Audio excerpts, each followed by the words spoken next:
was there in the summer of '91 at FCA lacrosse camp that we began to dream about what it'd be like to pull together a team. To have an impact in the lacrosse community.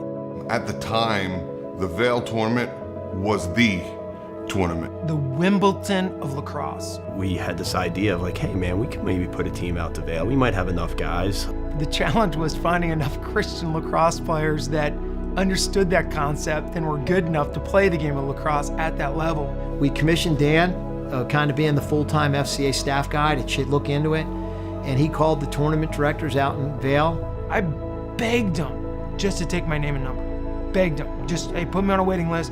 If someone drops, no one ever drops out. We never have teams that drop out. No one's ever dropped out in the history of the Vail Shootout. Mid-May, 1992, roughly then, I get a call from Dan. We got into the Vail Shootout. We got into the Vail Shootout, but we don't have a team. What are we gonna do? I went to Frank and said, I think we should just book 20 flights. 20 flights in faith at $300 a pop on a credit card when you don't have that money in the bank to pay it. We started praying and calling people and saying, hey, you wanna play for the FCA lacrosse team? Hey, Frank, do you know this person? I'll call this person. He goes, they got this Vail thing and plane tickets and Gale this, and we might need you. I don't know, but we might. First question is, do you play lacrosse?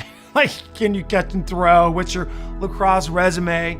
Do you love God? Okay, yes, no, maybe. They ended up with 21 players, and 4 of them were high school players. They had just graduated from high school. We were like, good to go, let's move forward. We got our team together. So we show up, this is serious.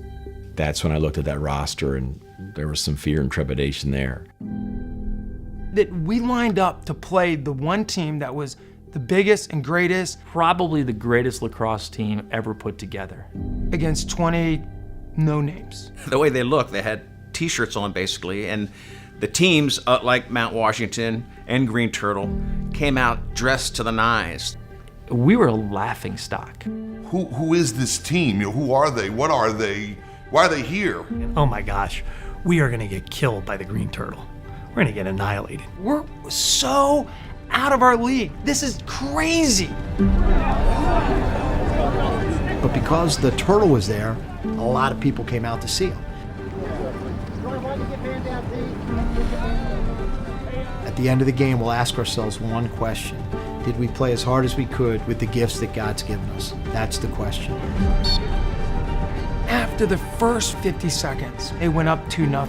Then it was 5-0. This is gonna be so ugly. But FCA just kind of inched back and inched back. At halftime, Frank tells me to take a picture of the scoreboard because at halftime it was 5-5. It was tied score. Game goes into overtime.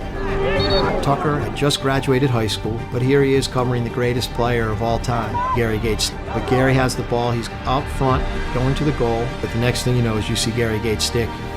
Helicopter checked, and the ball went on the ground, and the first overtime ended with no one scoring. Double overtime! And then David Kelly Jr. cut back. I fed him the ball backside. Bam! Scored the goal. Crazy!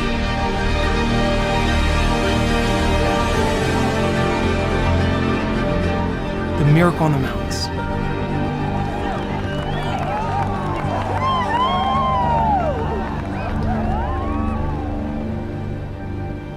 And we realized that you're a good God. You want to do something through this ragtag team. And we just praised the Lord and just thanked him. We did it quietly, we weren't trying to be rude, but we just praised and thanked God for his goodness, his grace, his mercy. And I remember all of us, the third that were committed in their faith, the third on the fence, the third that were there just to play lacrosse, we're all giving praise to God. When I heard that FCA had upset the Green Turtle, I was skeptical. I thought they were playing a joke on me. FCA winning that game was an amazing thing, and people thought, well, it was just maybe a fluke until the next game. Won the game and kneeled in the middle of the field, gave God glory. Enormous crowds came out just to watch FCA. The next day we had to turn around, and now we're in the semifinal game. They heard that we were actually having Bible study. They hired a pastor to fly in and do a chapel and a prayer with them before the game. The newspapers, they're writing about God. That's pretty cool.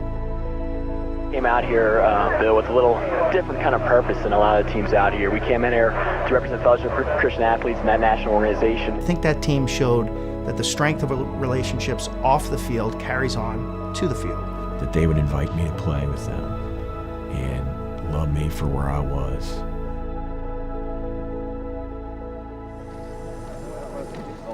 The Fellowship of Christian Athletes had to beat some pretty good teams to get here, including the #1 seeded Green Turtle team, the defending champions. Well, they did, and they beat Colorado, which was a favorite to make it to the finals as well, in the semifinals in a close game. We beat Team Colorado in the semis. Now we're going to play Mount Washington in the championship. And getting all set to start action, Mount Washington will be in blue. The Fellowship of Christian Athletes, white tops, red shorts. FCA gave us all we could handle for the first 20 or so minutes of the game. Next thing you know, it's like 8-1 them, and we're like, oh no, this is not going well. Timeout. With about a few minutes to go in the fourth quarter, we make a run. 4, 5. What the heck was that? 6.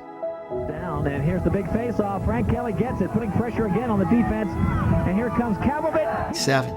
Few minutes left, and we had all the mo. You could feel it. It's going to happen. Time's running out. I'll hold it, and that'll be it. 10-7. Mount Washington winners. But that wasn't the total story. The biggest story, maybe, was the Fellowship of Christian Athletes. The fact that they got to this final. They surprised everybody to get this far. The goals for this team are goals that make you believe in the value systems of this country again. Maybe it wasn't about getting a championship, but instead about producing champions.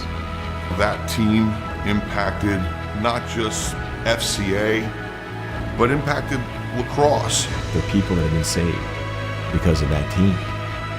I can remember saying to myself, they have something that I want, that I don't have.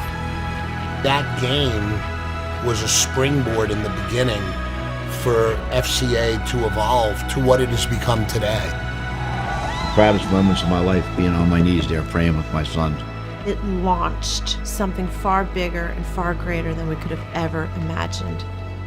Nobody knew about them. They didn't walk in with this big impressive entourage. They didn't have all the biggest names, but they played one of the greatest games.